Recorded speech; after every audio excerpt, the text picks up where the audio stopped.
Nunca me imaginé que una hoja de papel y unas firmas iban a hacerme cuestionar toda mi existencia. A veces pienso que hubiera preferido no saber nada, seguir viviendo en la ignorancia.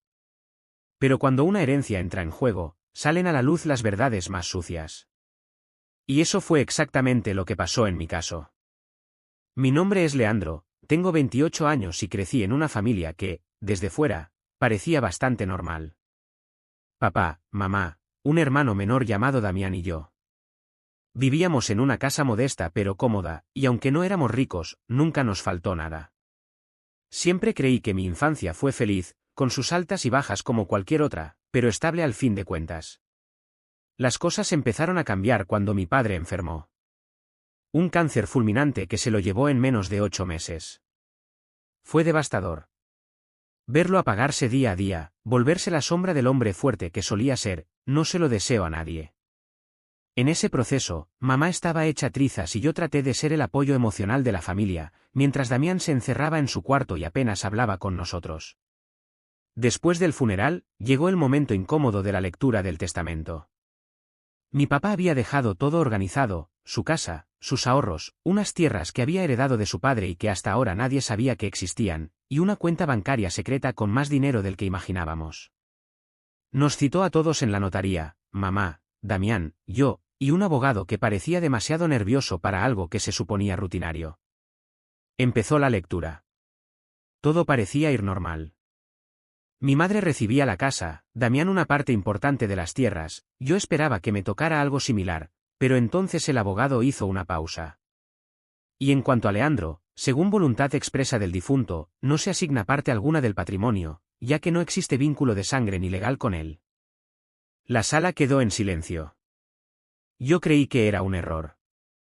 Reí, incómodo. Pensé que era una especie de confusión, que tal vez mi padre había querido decir otra cosa o que el abogado había leído mal. Pero no. Estaba escrito, firmado, notariado. ¿Qué significa eso?, pregunté, apenas respirando. Sentí que el estómago se me cerraba, como si me hubieran tirado un balde de agua helada desde el techo. Mi madre no dijo nada. Solo bajó la mirada. Damián parecía confundido, pero no tanto como yo. El abogado aclaró, el señor Diego Santamaría especificó que Leandro fue criado por él, pero no es su hijo biológico ni fue adoptado legalmente. Por tanto, no es heredero legítimo. Ahí fue cuando se desató todo. ¿Mamá?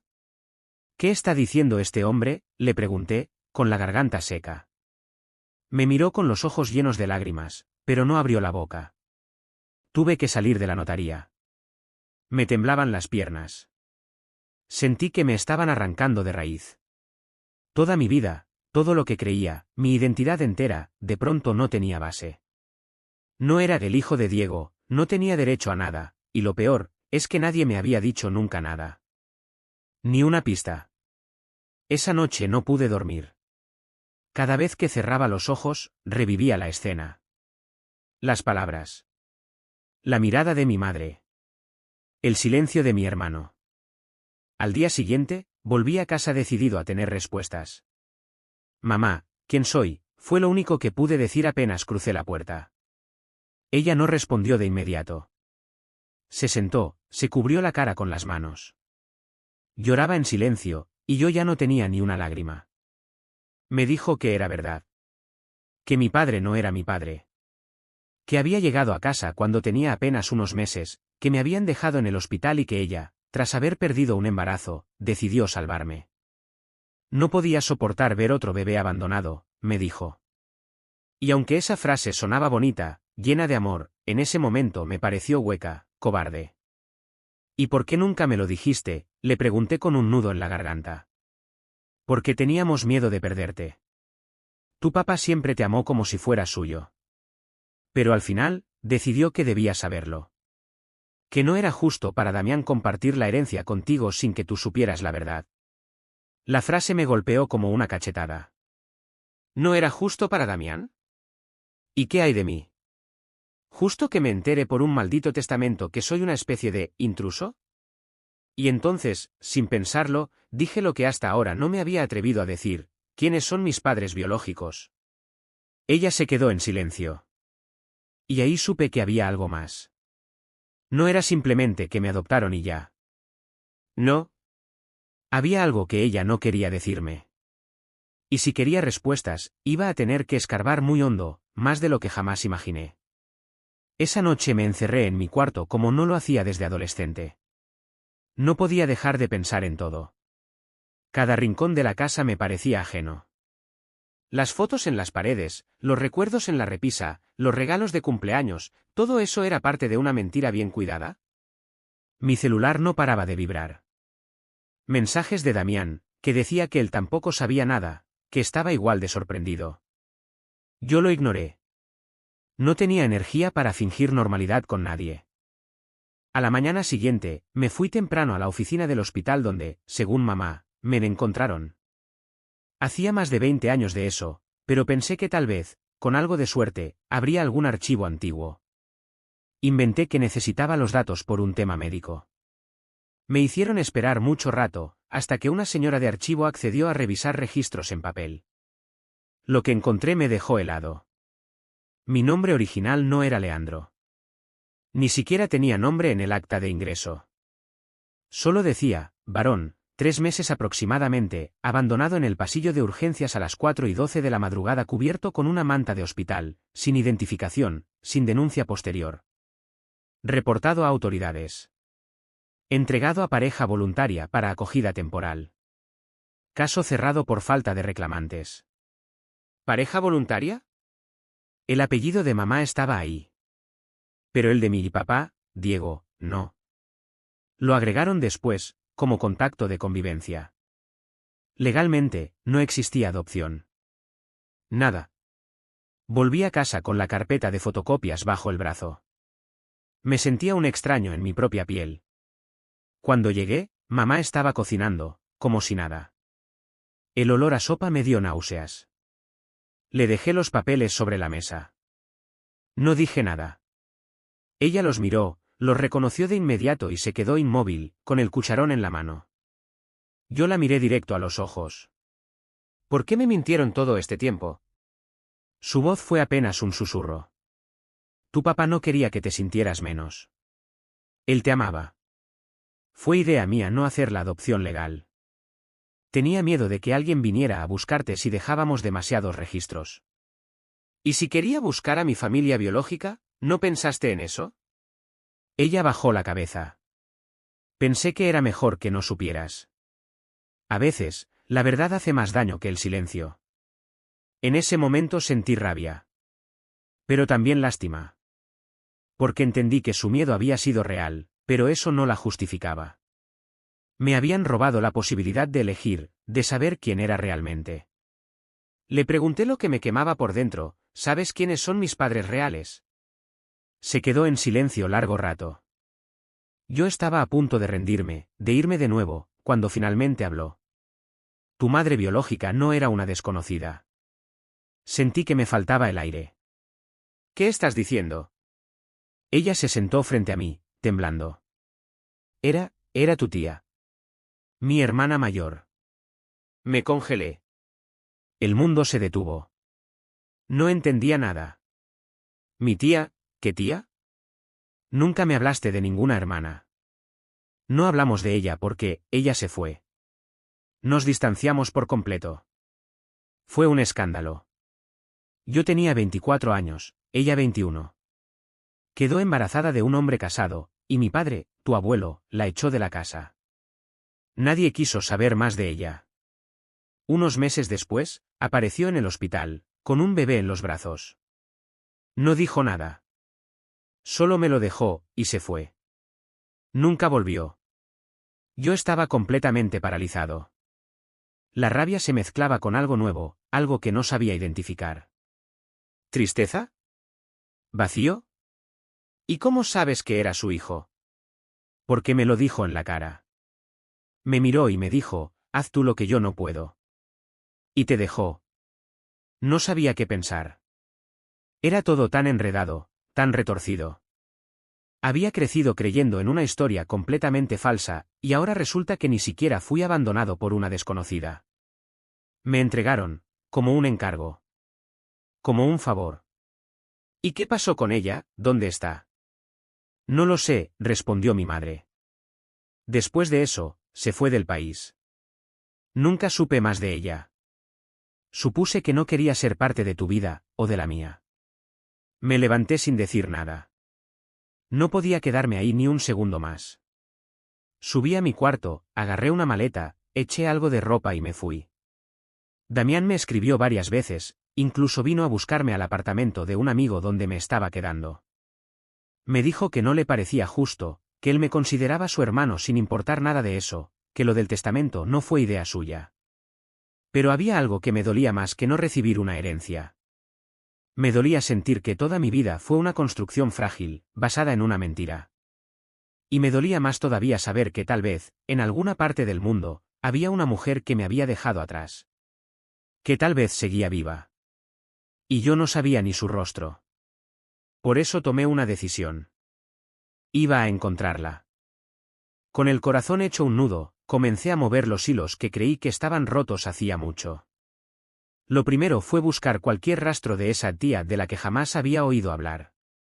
No tenía nombre, ni fotos, ni dirección, solo la palabra de mi madre, que era su hermana mayor, que se llamaba Rebeca, y que se había ido del país poco después de dejarme en el hospital.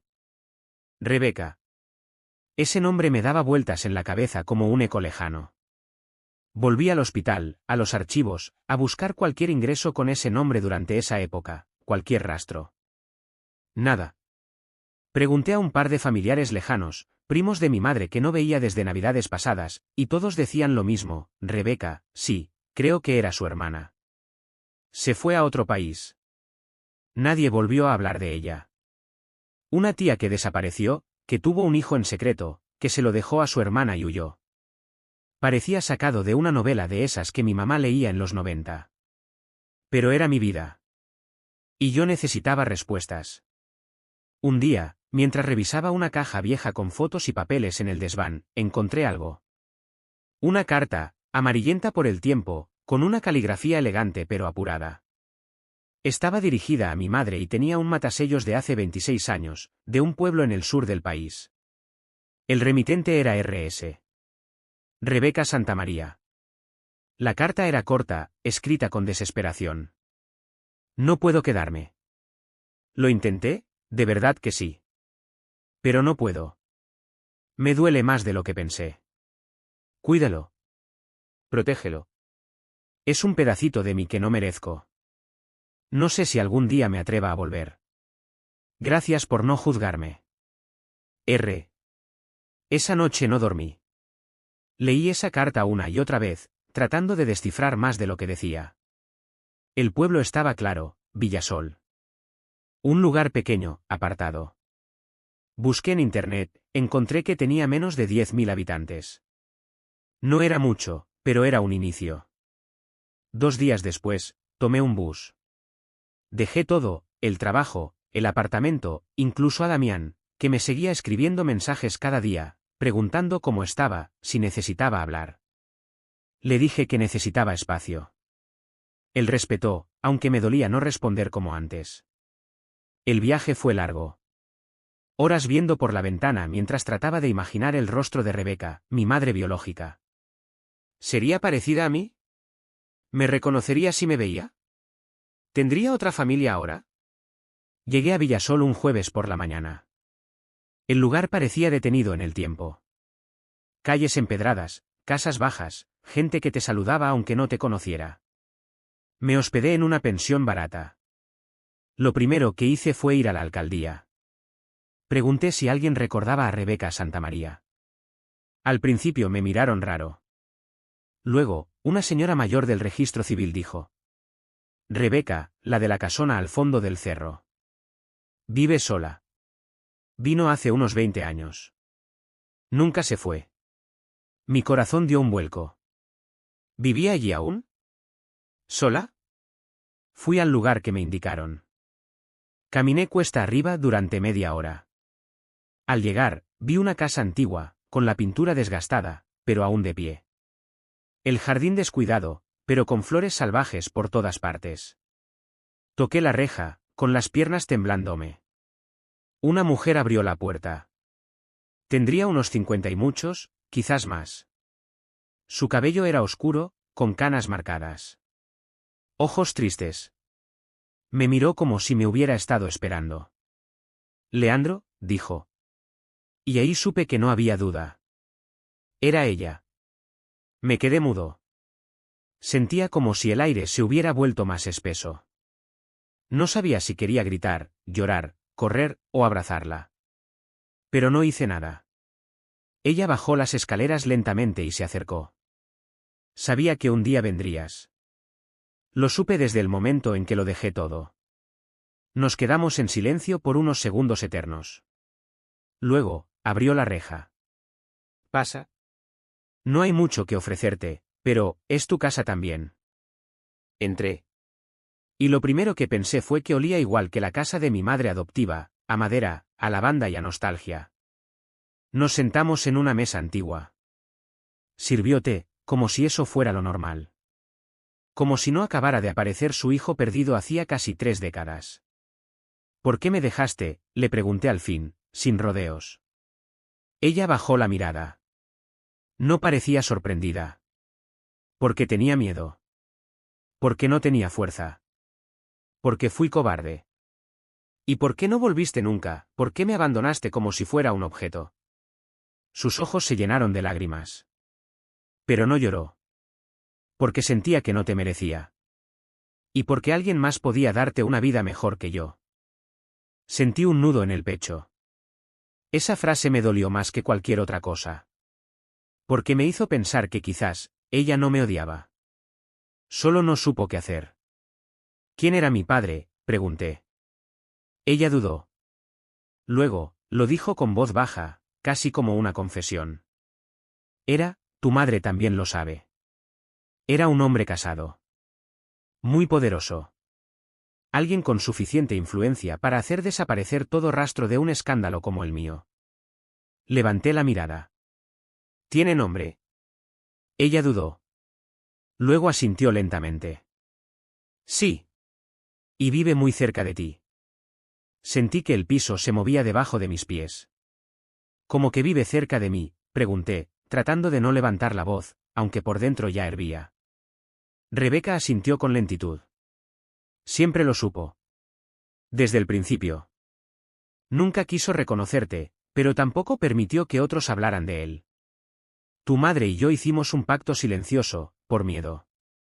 Él tenía recursos, abogados, amigos en todos los sitios donde una mujer sola no tenía a quien recurrir. Me costaba asimilarlo. No solo me habían abandonado, también me habían silenciado.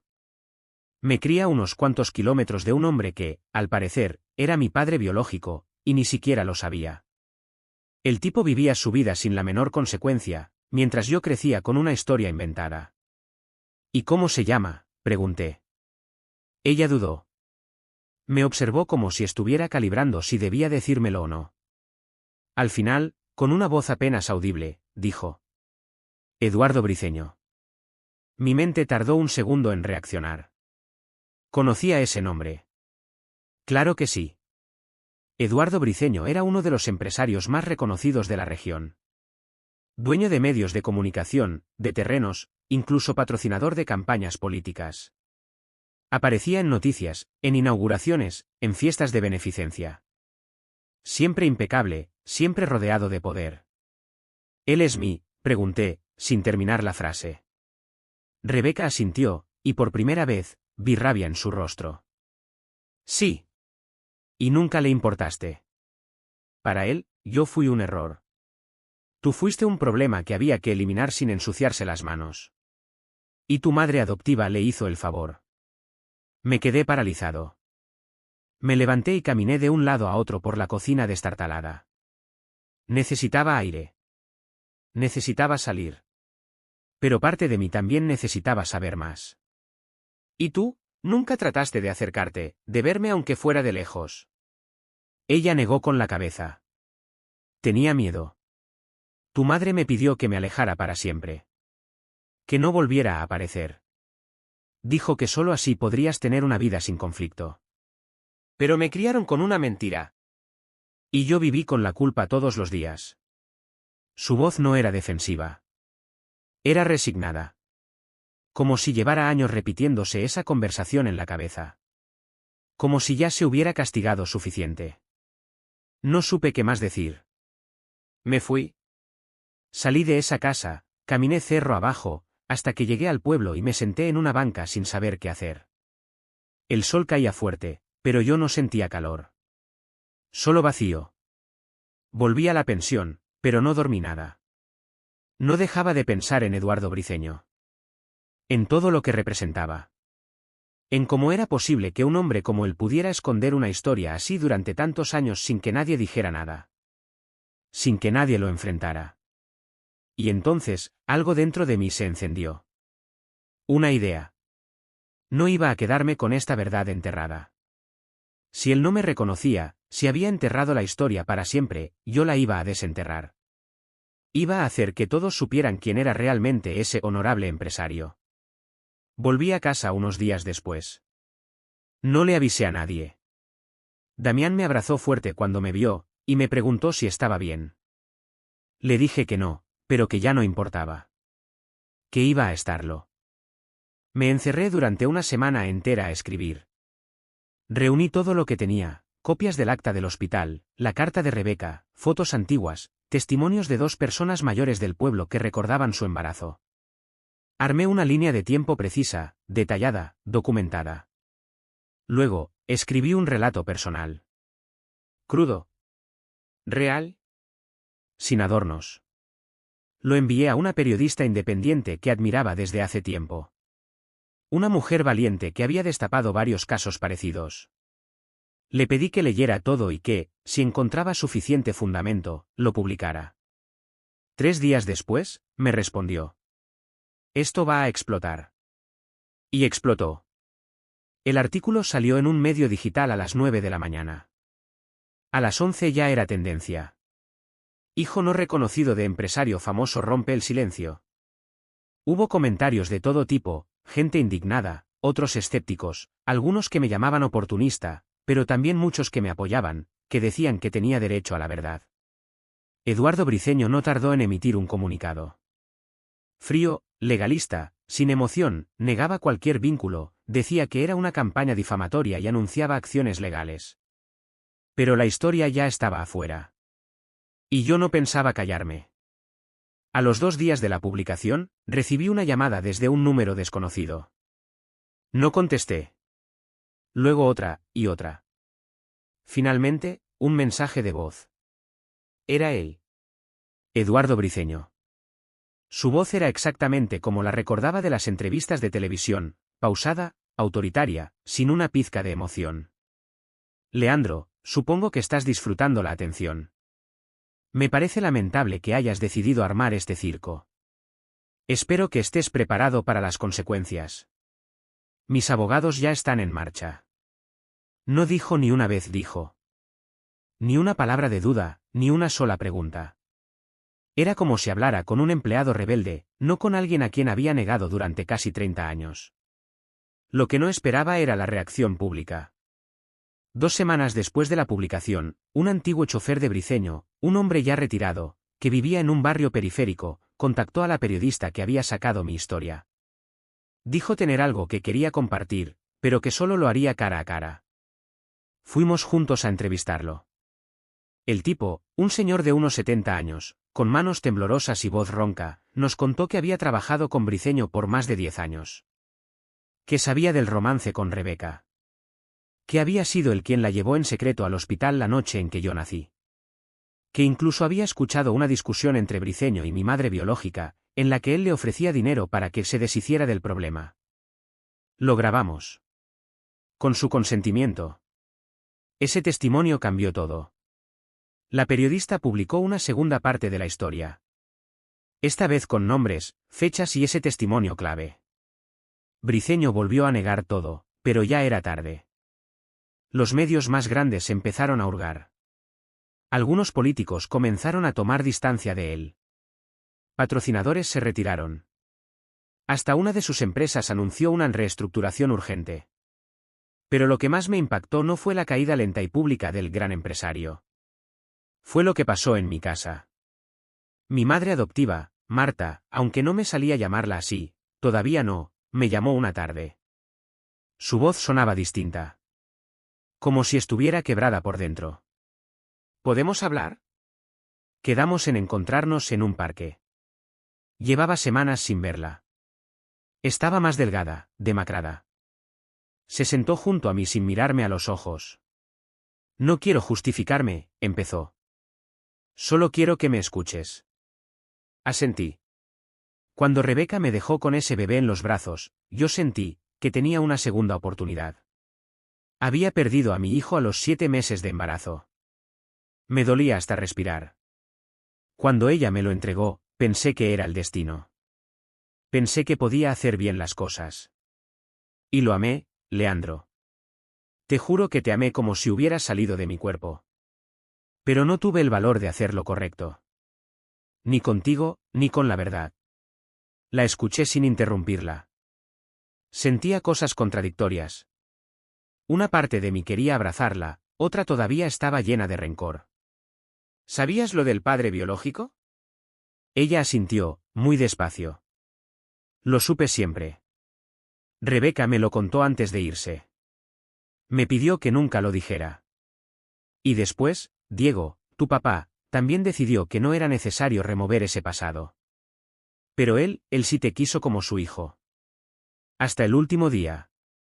¿Y por qué no me dejaron decidir a mí? Su silencio fue la única respuesta. Al final, solo dijo. Lo siento. Sé que ya no confías en mí. Pero te amo. Siempre te voy a amar. Si algún día decides perdonarme, aquí voy a estar. Y se fue. Yo me quedé solo en la banca, sin saber si llorar o gritar. La verdad me había liberado, pero también me había roto. La familia que conocía estaba destrozada. La que me ocultaron, llena de cicatrices. Y yo en el medio, tratando de entender quién era, en realidad. Unos días después, recibí una carta. No un correo electrónico. Una carta física, con sobre, escrita a mano. Era de Eduardo Briceño. Leandro. Supongo que ya has conseguido lo que buscabas. Has manchado mi nombre, has desenterrado historias que deberían haber quedado en el pasado. Nunca te reconocí, y no voy a hacerlo ahora. Pero no te odio. A veces, el silencio también es una forma de proteger. No tengo nada más que decirte. No busques contacto. Eve. La rompí en pedazos. No por rabia. Por lástima. Porque él no entendía que no se trataba de dinero, ni de reconocimiento público, ni siquiera de venganza. Solo quería la verdad. Y la había encontrado. Una semana después de romper la carta, decidí que ya no podía seguir viviendo en pausa. Pasé los días caminando por calles que antes me parecían familiares, pero que ahora se sentían diferentes. Como si yo ya no perteneciera allí. Damián me escribía todos los días, y aunque no siempre le respondía, él seguía insistiendo. Hasta que un sábado me envió un mensaje que me desarmó. Sé que no compartimos la misma sangre, pero para mí, siempre fuiste mi hermano. Si tú decides desaparecer de mi vida, lo voy a respetar. Pero yo no quiero perderte. Fui a verlo esa misma noche. Estaba en casa de su novia, y cuando me abrió la puerta, me abrazó sin decir una palabra. Lloramos los dos. Como niños. Como hermanos. Y por primera vez en semanas, sentí algo parecido a paz. Le conté todo. Lo de Rebeca, lo de Briceño, incluso lo de la carta. Me escuchó sin interrumpirme, con una mezcla de tristeza y rabia contenida. No entiendo cómo alguien puede vivir sabiendo que tiene un hijo por ahí, y simplemente ignorarlo, dijo, apretando los puños. Porque nunca me vio como un hijo, le respondí. Me vio como una amenaza. Nos quedamos callados un rato. Luego, Damián dijo algo que me sorprendió. Si ese tipo no te reconoce, pues entonces que lo conozca todo el mundo por lo que hizo. A veces la peor condena no es la cárcel, es que te miren distinto para siempre. Tenía razón. Briceño no iba a pagar con dinero, ni con disculpas. Pero ya no podía moverse como antes. Ya no era intocable. Su figura se había manchado, su reputación agrietada. Era poco comparado con todo el daño que causó, pero era algo. Unos días después, la periodista me llamó. Había recibido una carta anónima. Sin remitente. Solo decía: no estás solo. Somos más. Junto a la nota, había una fotocopia de una ecografía, y una fecha, 1994. Otro hijo. Otro silencio. Era solo el principio. Al parecer, mi historia había hecho que otras personas se animaran a hablar. Hijos no reconocidos, mujeres silenciadas, acuerdos en la sombra. Briceño no solo me había negado a mí. Había un patrón. Una red de secretos. La periodista me preguntó si estaba dispuesto a ir más allá. A ser la cara de una investigación más grande. A contar mi historia frente a cámaras, no solo en artículos. Me tomó un día decidir. Al final, acepté. No por venganza. Sino porque ya no quería que el silencio siguiera ganando. El día que grabamos la entrevista, me senté frente a las luces, con las manos sudando y la voz temblorosa. Pero hablé. De todo. Sin adornos. Sin rencores. Sin omitir nada. No fue fácil. Hablar de abandono, de traición, de identidad, nunca lo es. Pero al terminar, sentí que algo dentro de mí se alineaba. Como si al fin estuviera recuperando una parte que siempre me faltó. Después del programa, llegaron mensajes de todo tipo. Gente que me agradecía por hablar, por no callar. Otros que compartían sus propias historias. Incluso algunos exempleados de Briceño que confirmaban cosas que antes eran solo rumores. Mi madre adoptiva no me escribió. Pero una tarde, encontré una caja en la puerta de mi apartamento. Dentro había una carta. Y una foto. En la foto, yo de niño, dormido en brazos de mi padre adoptivo, Diego. Ambos sonriendo. En la carta, solo una frase escrita por ella. No supe cómo hacerlo bien, pero te amé con todo lo que tenía. Lloré. Por todo. Por lo que fue, por lo que no fue, por lo que nunca va a poder repararse del todo. Pasaron las semanas. Volví a ver a Rebeca. La relación con ella era rara. Compleja. No sabía si llamarla mamá, si abrazarla, si culparla. Pero la estaba conociendo. Y algo en mí necesitaba eso. Un día, mientras tomábamos café en su porche, le pregunté: ¿volverías a hacer lo mismo? Ella me miró largo rato. No. Pero en ese momento, sentí que era la única opción. Y no lo dije en voz alta, pero algo en mí también entendía eso. Las cosas no volvieron a ser como antes. Ni con mi familia, ni conmigo mismo. Pero encontré una verdad que, aunque dolorosa, me dio identidad. Me devolvió el poder de elegir quién quiero ser. Y ahora sé que no soy el error de nadie. Soy el resultado de muchas decisiones, algunas terribles, otras valientes. Pero sobre todo, soy el que sobrevivió a una historia que otros intentaron borrar. Un mes después de la entrevista, mi vida había cambiado por completo. Ya no era Leandro, el hijo de nadie, sino el hombre que había roto el silencio. Las redes sociales, los periódicos, incluso algunos programas de televisión seguían hablando del caso.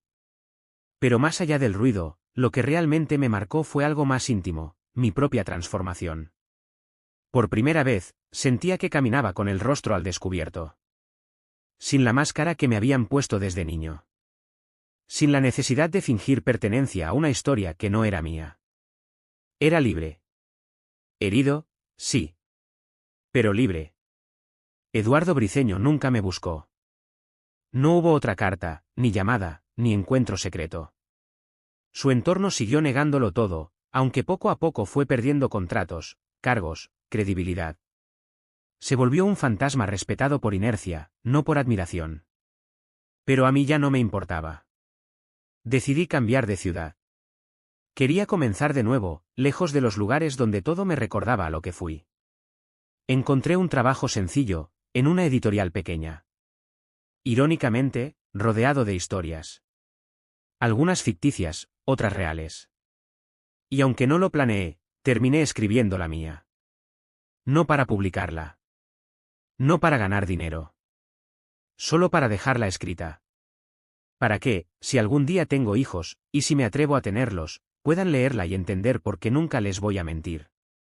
Antes de irme de la ciudad, visité a Rebeca por última vez. Habíamos ido construyendo un vínculo extraño, frágil, lleno de silencios y pausas, pero también de gestos sinceros. Me esperaba en su jardín con 2 tazas de café, como siempre. ¿Te vas?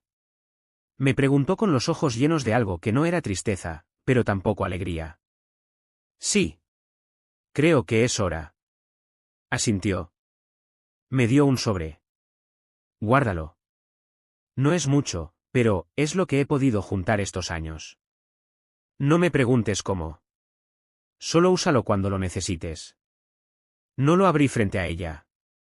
No quería convertir nuestra despedida en una transacción. La abracé. Por primera vez. Fue torpe, tenso, pero sincero. Y ella me dijo al oído algo que no esperaba. No sé si merezco tu perdón, pero si alguna vez lo encuentro en tus ojos, podré dormir tranquila. No supe qué decir. Solo apreté un poco más fuerte. Al día siguiente, fui al cementerio. Visité la tumba de Diego, el hombre que decidió criarme sin pedirme nada a cambio. Llevé flores. Me senté en el pasto. Y le hablé como si me estuviera escuchando. No soy tu hijo. Lo sé. Pero tú fuiste mi papá. Y eso nadie lo puede borrar. El viento sopló suave. No pasó nada extraordinario. Y, sin embargo, fue uno de los momentos más significativos de mi vida. Antes de irme, recibí un mensaje de Damián. Te extraño. Aquí siempre tendrás un hermano. Vayas donde vayas. Le respondí que también lo quería. Que, aunque nuestras raíces fueran distintas, él era parte de mi vida. Y siempre lo sería. Subí al bus con la maleta liviana, pero el corazón más lleno que nunca. Dejaba atrás una vida entera de secretos, mentiras, silencios. Pero llevaba conmigo algo mucho más valioso, la verdad. Y ahora, les pregunto a ustedes, que han escuchado toda esta historia. ¿Hice bien en sacarlo todo a la luz? ¿O debí dejar el pasado enterrado, como todos querían? ¿Fui yo, el malo?